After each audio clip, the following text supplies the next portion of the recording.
as I very rarely do. The one that I want to do okay, the one I want to do is called EightFingerEddy and the Freak Family Goer. So it's a longish poem. Are you okay with that? It's kind of a bit of a story. This came out of me researching the history of the hippie trail in Goa, and a legendary character called EightFingerEddy who started it all off. So I want to tell you a story about EightFingerEddy and the Freak Family Goer. Then as now, this is the real deal.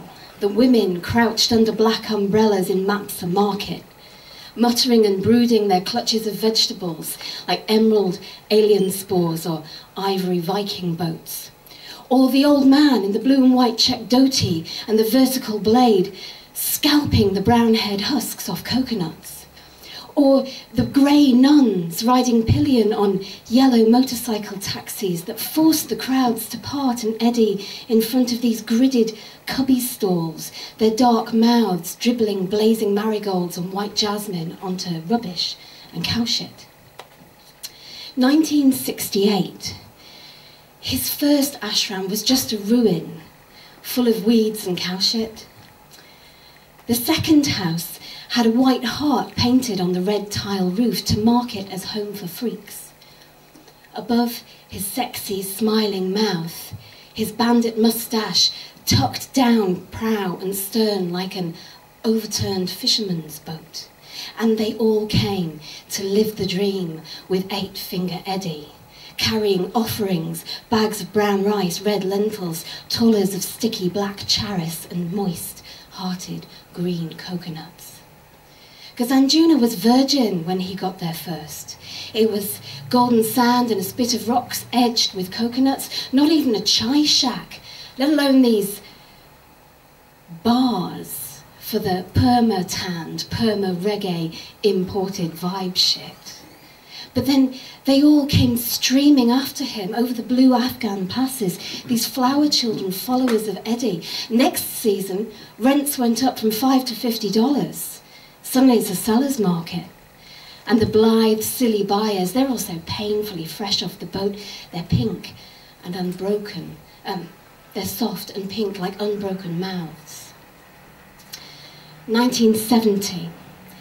Harry's getting big into acid.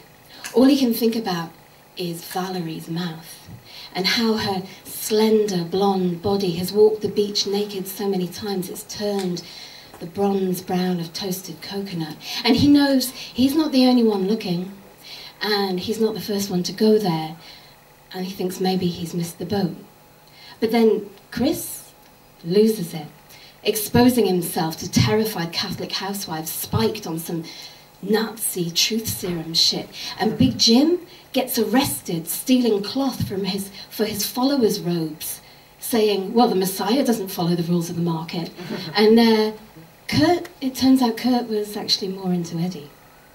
1971, Valerie thinks that she's dying. She feels like she's been dying all year. She only feels safe when she's held by Eddie, who neither loves her nor lets her go, but just encourages the fucked up dream babble rippling through her split lips where Harry calmed her down with a fist in the mouth. Harry, who she married, is out getting money for her hepatitis meds, selling blotter acid to the fresh meat on the market. He comes back, ripped, finds them, screams, "This time I crack your coconut!" Dives with a rock at Eddie's head. "You shit, you total shit!" On reflection, Eddie says, well, don't try and help them. They only get attached. Let it slide by, don't rock the boat. 1996, and they're still streaming after him, flying blue skies to Mumbai, then down on the Panjim boat. Shanti comes for the full moon parties, where the black light on the dancer's body fluoresces neon whirls and eddies. But it's all commercial now, you know, she says, opening a kingfisher, sliding a joint between the piercings in her mouth, tying up her dreads in a top knot and rearranging her merchandise, the fluoro beads, the tie-dyed rave gear, the Om sign pendants carved out of coconut. She'll flog them all on the festival circuit when she's done with the winter season here at Anjuna Market. She doesn't know that it was Eddie's idea, that the freak set up the flea market. I mean, she's seen the old guy with half a hand talking his shit to the young girls at Joe Bananas, surrounded by a fog of patchouli and dope smoke and oil of coconut. 2010, and his friends tip him over the side of the boat, and the sea swallows his ashes with an indifferent mouth.